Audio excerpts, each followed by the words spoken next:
பேசலாம். தேவன் இந்த நாளை கூட காண செய்த கிருபைக்காக நன்றி. இன்று தேவன் நமக்கு கொடுக்கும் வார்த்தை ஏசாயா 40வது அதிகாரம் 29வது வசனம் படிக்கிறேங்க.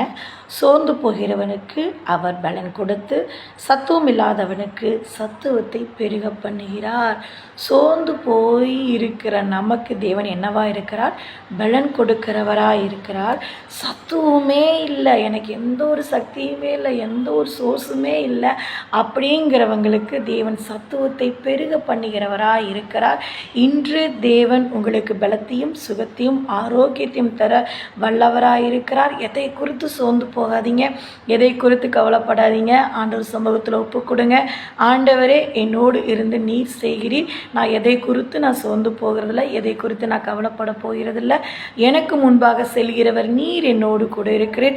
எல்லா காரியங்களும் நன்மையாய் வாய்க்க செய்வீர் என்று சொல்லி சந்தோஷமாக கிளம்புங்க. கர்த்தர் தாமே உங்களை ஆசீர்வதிப்பாராக. God bless you. God bless you.